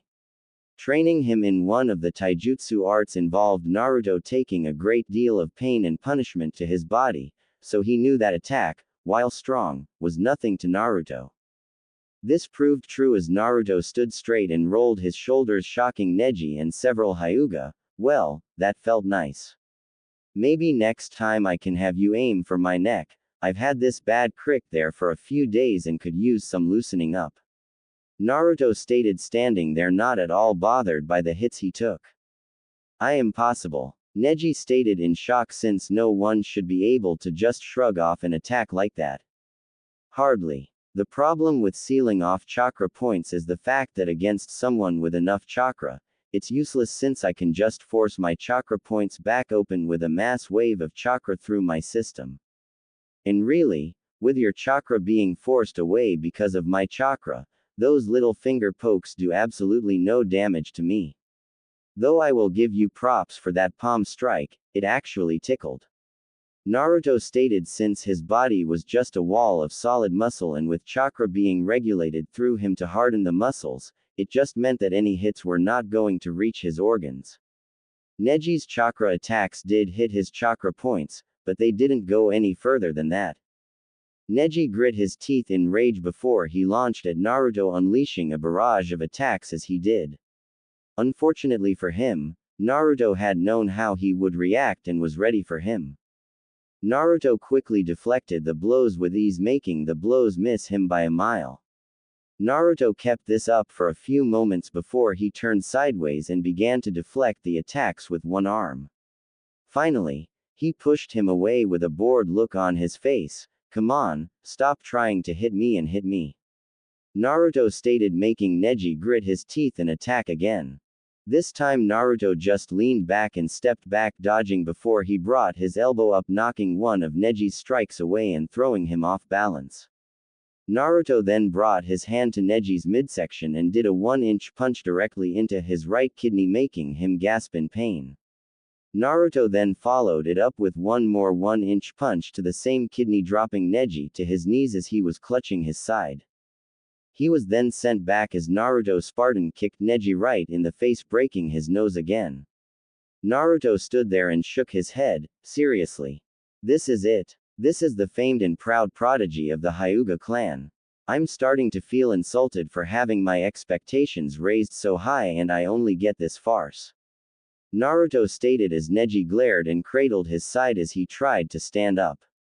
Up above, Hiruzen sat impassively, though inside he was impressed and proud of how far Naruto had come and was showing his skill.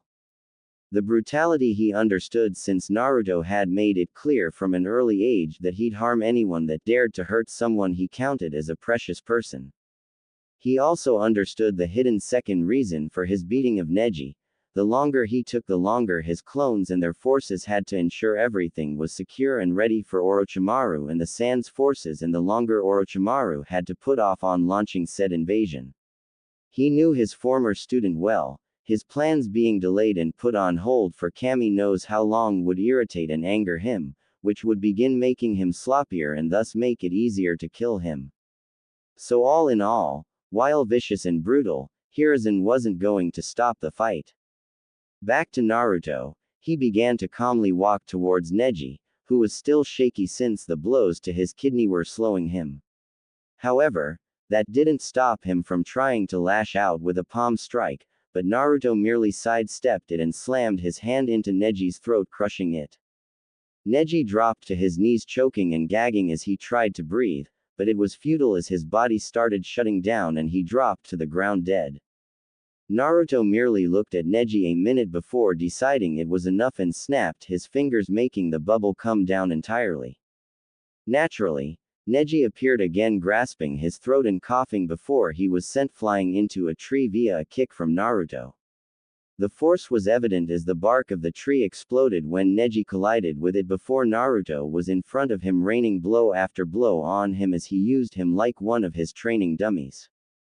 Elbow to the face. Kick to the knee, followed by grabbing his shoulder and picking him back up. Chop to the side of the neck. Multiple palm strikes to the torso and arms. Swipe to the face, followed by a backhand. Punches barraging his torso and face. Knee to the gut, elbow to the head, hip check back into the tree, followed by another barrage, but this was chops and finger jabs. And all of this cycled again and again in less than a minute as Naruto and Neji were slowly covered in the blood, leaking and splattering from Neji's mouth and nose. Then Naruto stopped and held Neji by his throat before lifting him off the ground as Neji just dangled there. His body too sore and battered to even try to resist. I want you to remember this moment, Neji Hyuga. This was the moment that insignificant spark you call a life could have been snuffed out for good. And it's not fate that shows you mercy, it's not the Hokage, not your sensei, not your clan, family, or teammates. You are only alive right now, because I promised not to end your life. A promise, Neji, a whim, a mere exchange of words, that is all that stands between you and meeting the Shinigami face to face. Remember this moment, for it is the moment a failure who couldn't complete the graduation exam 3 times defeated you, with you being able to do nothing against him. A prodigy losing to an orphan who never had anyone train or educate him truly until a month ago. Naruto stated, making Neji and others widen their eyes in surprise. Fate, if it even exists, will always side with the person who wants it more.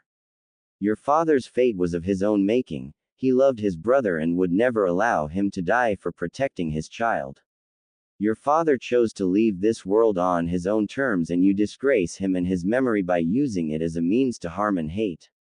Naruto stated as Neji, for the first time in years, let tears leave his eyes. You can still change and be a man worthy of you, father, but I warn you, Should you ever commit such an act again, then I will look for you, I will find you, and I will kill you. And nothing, not your clan, your team, the Hokage, the Fire Daimyo, nor even Kami himself will stand in my way. That is my promise to you, Neji. Nowhere on this world or in the next will you be able to hide from me.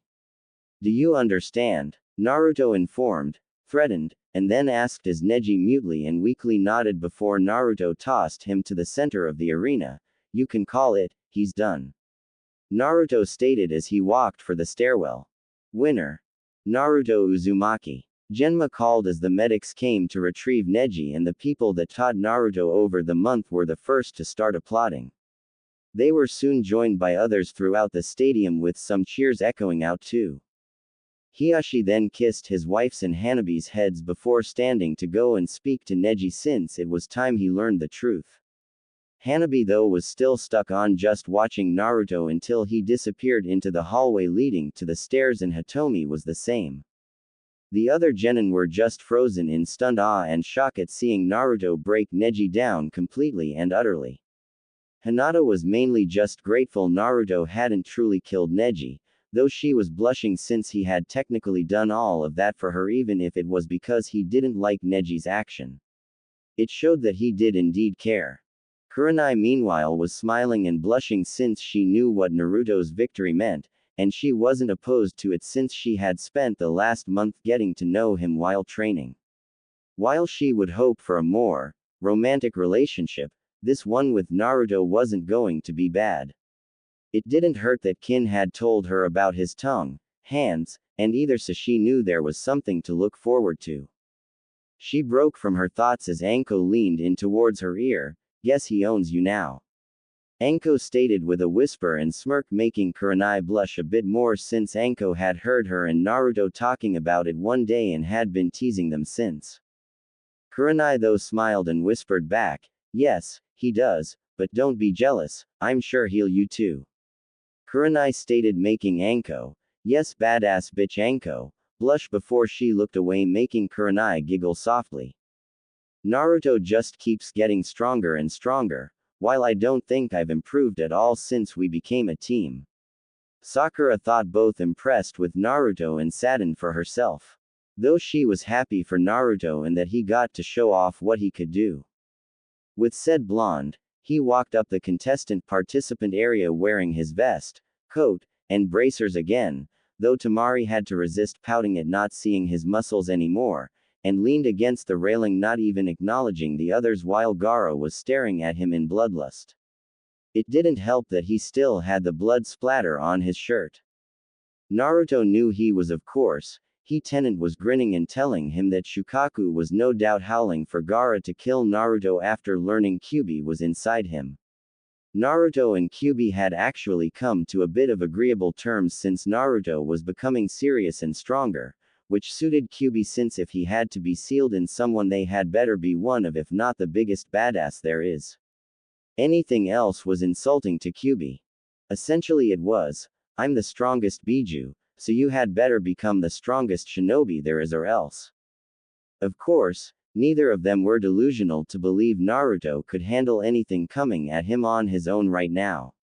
He was strong and skilled, but had no real combat or life experience and wasn't anywhere near his peak capabilities yet. Then add in the likes of Orochimaru running around, Naruto would need Kyuubi's help to survive those types of encounters without going into a berserker rage. Thus Kyuubi would give him access to as much chakra as he could handle before going berserk, and Naruto would be on his own in any other situation. Naruto had also read up on mindscapes and altered his from the sewer. It was to better accommodate Kyuubi and for the fact he didn't like the idea of his mind being a sewer of all things. Kyuubi had played it off, but Naruto could tell he was appreciative for the scene change since it was a forest and mountainous area now, which let Kyuubi have room to move. Kyuubi's only complaint was that the seal had taken the shape of a collar around him, which he didn't like since it almost signified him as a tamed pet rather than a fearsome Biju. Still, it was a minor thing when compared to being out of the sewer, cage, and water and able to move easily. Naruto broke from his inner musings and remembrances as Genma called for the next match. Will Sasuke Uchiha and Gaara Subaku come down? Genma called getting Gaara to come down, but there was no sign of Sasuke. Genma frowned at this. Sasuke Uchiha, come down. Genma called again and still nothing, causing Genma to look up to the Hokage. Hiruzen sighed and leaned over to his subordinate and whispered before said man nodded and went down to Genma and spoke to him. Genma nodded with a sigh. All right, as is customary here in the Leaf, the match between Gaara and Sasuke will be postponed until the other matches have taken place. If by that time Sasuke Uchiha is not here, he will be counted as a forfeit, no exceptions. Genma called, making many nobles and others murmur and grumble since they wanted to see the last loyal male Uchiha fight. Yes, you read correctly, there is a female Uchiha still alive and loyal to the village. Said female was Sasuke and Itachi's mother Makoto. Said woman had only barely survived the massacre and the village higher-ups never dared to try and touch her since she knew why Itachi had done what he did, and both she and Fugaku were proud of him protecting the village above all. The only reason she was alive is because she had a rare condition called situs inversus, which meant all of her organs were on the opposite side of a normal person's. As a result, she had dextrocardia, which was another disorder, which could take place without situs inversus, that makes the heart point to the right side of the body instead of the left. Thus when Itachi intended to give her a swift death of a straight shot to the heart with his sword, he missed and only hit empty body cavity. Makoto had awoken and stumbled out of her home where the Hokage and Anbu found her and took her to the hospital before she and the Hokage had a private chat with the old man expressing his sorrow, since if he had known it was only the Uchiha elders stirring up trouble, he would have only executed them and not the entire clan. Makoto has understood and warned Hiruzen that someone else had helped Itachi kill her clan, since Itachi, while giving the appearance of cold and calculating, couldn't have had it in him to slay multiple children ranging from infants to teens. This was confirmed by autopsies, since the wounds on some of the bodies were different from the others, meaning someone else was there that night killing Uchihas with Itachi. Naturally, that didn't bode well for them, since Itachi doing it was one thing, but someone sneaking in and killing the clan members without leaving any real trace was something else entirely.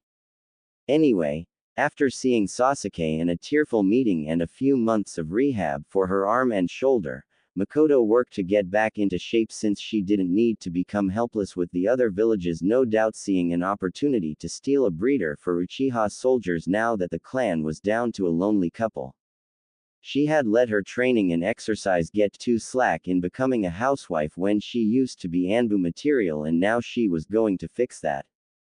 Sasuke was only too happy to join her in training, since his mother was Anbu material and had helped Itachi with his training, so her helping him would help close the gap faster than training on his own. Makoto had only been partially successful in pushing Sasuke away from revenge, since there had to be a reason for Itachi killing everyone including civilian members, because Itachi could have killed the Anbu of the village if he wanted to test his prowess. Sasuke had understood the reasoning, but couldn't promise he'd not try to get revenge because the hatred was there and wouldn't be going away. So now here she was sitting in the stands with a frown, since she had heard about her son's run-in with Orochimaru and the subsequent curse marking.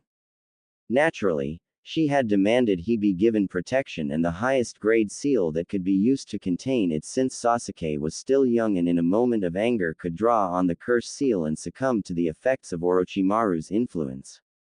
Thus Jiraiya and Naruto, both for his own learning and any potential and wild ideas he had, were to look at it after the finals, since Kakashi and Sasuke had gone into seclusion for training, so there was no chance of spying or ambushing. She broke from her musings as she turned her eyes towards Naruto. She wasn't a fool, she knew who his parents were, since you'd need to be half blind, not paying attention, or just very stupid not to see the similarities and resemblances. It made her smile to see her friend's son showing his skill and power. It also didn't hurt that she liked what she saw of his body too. Makoto had never been one to hide or be subtle about certain things. If she found someone hot, then she flat out admitted it and wouldn't be embarrassed about it either. Besides, it's been nearly a decade since her husband died, she could look and like what she saw without any guilt. Plus, he was showing it off, so why not look and appreciate? Shaking those thoughts away, she idly looked to the two men in front of, beside, and behind her, knowing they were sound ninja. No doubt they were to capture her or at least kill and harvest her eyes for Orochimaru. Poor fools didn't know who they were ing with, but they would learn soon enough. She then turned her attention back to the floor as Genma spoke. Will Shino Aburame and Kankuro Subaku please come down? Genma called, making Shino prepare to head down, but he didn't need to. Proctor. I forfeit. Kankuro called, knowing he couldn't risk showing off his puppets before the invasion. Shino of course frowned, since why wait till the match was called to forfeit? He idly looked towards Naruto and saw him make hand signs. Watch him closely and don't drop your guard. Shino gave an almost imperceptible nod at Naruto and had a few of his bugs fly over to Kankuro and land on both him and his puppet carefully, just in case he was trying the same trick from the prelims. He then turned his attention towards Temari, who jumped the railing and floated down on her fan in a grand fashion, no doubt to take attention from her brother and keep suspicion to a minimum. Naruto, Shino, and Shikamaru thought seeing it was the only reason to do such a grand entrance unless you wanted to show off.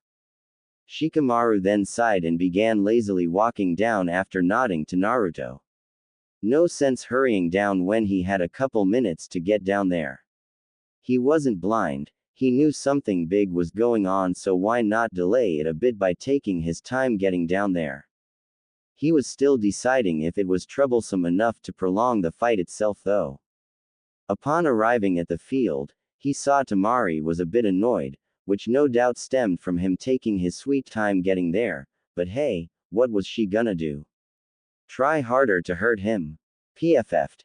He dealt with that daily with his mother and her frying pan and rolling pin. Why would he worry about a teenager with an iron fan? Shaking those thoughts away, Shikamaru merely reached his starting point, both contestants ready. Genma asked, making Temari nod and Shikamaru to shrug uncaringly, which caused Temari to twitch her eye. Naruto meanwhile smirked and shook his head. Copycat. Naruto thought, since he saw that Shikamaru was using his laziness to piss Temari off so she wouldn't be focused, calm, and collected. It was arguably the easiest strategy for someone like Shikamaru, since he just had to be himself while looking like he was reacting to Temari. Naruto has primarily done it as a way to break down the thick wall of bullshit that Neji had built up for his beliefs and delusions, which meant Naruto had to tear it apart to get through to his brain and get it back to thinking intelligently. Naruto then turned his attention back to the field as Genma called the match to start and jumped back. Temari ran at Shikamaru and leapt into the air to bring her fan down on his head while Shikamaru merely looked at it coming at him. A huge cloud of dust occurred when her fan hit and many held their breath in anticipation before everyone was surprised to hear Temari scream in pain before she was launched out of the cloud and rolled across the ground. When she came to a stop, everyone saw her body twitching and she had some burn marks on her body while her hair was a bit frizzy too. Looking back at the dust cloud, they saw it clearing and saw Shikamaru standing beside the fan, which was still part way in a crater when it hit the ground, and he had his hand on the fan. The main thing though, his hand was coated in electricity, which meant that Temari had received a massive jolt thanks to her fan being a powerful conductor. Shikamaru may not have been able to progress very far in his elemental training, such as being able to do some of the jutsu, but he did know how to coat his hand or weapon in it, and it was useful for such an occasion as this. Shikamaru merely walked and looked at Temari as she tried to get up, but it was hard since her body was tingling and numb in some areas while the burns were also slowing her. You showed your cards in the prelims, you know. Shikamaru stated, making sure he didn't walk too close just to be safe. You're overdependent on your fan just like your brothers are overdependent on their puppets and sand. It's not that hard to come up with a plan, no matter how simple, to make that dependency work against you. Shikamaru stated, making Tamari grit her teeth. Why you purposefully made me mad. Why you knew I'd a TTACK with my fan as AB bludgeoning T-tool. Tamari stated with her mouth twitching and making it hard to talk. Call it personal experience when it comes to pissing off a woman. Shikamaru stated before he pulled a kunai out and then had his shadow launch out and snag her. Now you can either surrender or I can come over there and either kill you or make things very painful and possibly embarrassing for you. Shikamaru stated, seeing her flinch and twitch in pain as her body tried to mimic his movements, but the electricity was still making that hard and painful. Tamari grit her teeth while being pissed with herself for letting this slacker play her for a fool and had to reluctantly give up. Winner, Shikamaru Nara. Genma called, getting applause as while short, it was impressive on Shikamaru's end. The genin and even some of the jonin were just watching in shock and surprise at seeing the usual lazy genius of a Nara winning a match and in less than 5 minutes of it starting. They were also surprised he could use lightning and was able to do shadow possession without the hand seal for it. Asuma merely smiled, both for Shikamaru showing some of his new and improved self and for the fact he just made a good amount of money from his bet. Though he knew he'd blow close to half of it just on barbecue meals with his team, it was still worth it. Of course, he and a couple others also bet on Naruto too, so he still had a good chunk of money coming his way regardless. Asuma turned back to the field as Genma spoke, "Will Sasuke Uchiha and Gaara Subaku come down?" Genma called and Gaara came down again and Sasuke was still a no-show. "Sasuke Uchiha, come down now or you will forfeit your match." Genma called and still nothing. Due to his absence, Sasuke Uchiha is disqualified from the competition. Genma called, making many groan at missing a fight while Sakura slumped her head. The next match will be Naruto Uzumaki vs Gaara Subaku. Are both competitors ready or is a break needed? Genma called, making Naruto appear on the field and pop his neck before both nodded to Genma. Very well, the match between Naruto Uzumaki and Gaara Subaku, begin. Genma called before jumping up onto the wall in case this got nasty. Gaara merely stood there as his sand popped the cork off his gourd and began funneling out around him. "Mother wants your blood, Uzumaki. She wants it even more than she wanted the Uchihas," Gaara stated in his usual monotone. "Yes, though I'm surprised Shukaku is willing to let you think he's a woman," Naruto stated, making many stiffen in fear, both in Naruto knowing what Gaara contained and the fact that Suna sent its Jinchuriki into the village. Naruto merely turned his gaze towards Gaara with no anger, disgust, or even pity, just understanding. "Yes, I can see it in your eyes.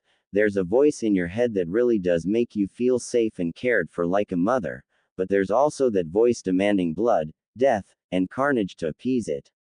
I wonder which one belongs to Shukaku," Naruto stated, then asked, making Gaara frown before he sent the sand at Naruto, who merely sidestepped and swiped through it while coating his hand in wind chakra, causing the sand to scatter.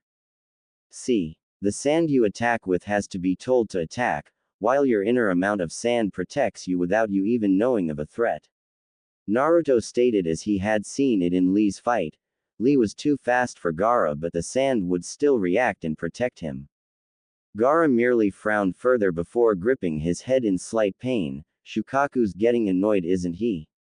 He doesn't like that I'm breaking down his little mother wants blood routine that he's been doing to get you to kill," Naruto stated before dodging the sand again, moving efficiently around the field with little trouble or issue.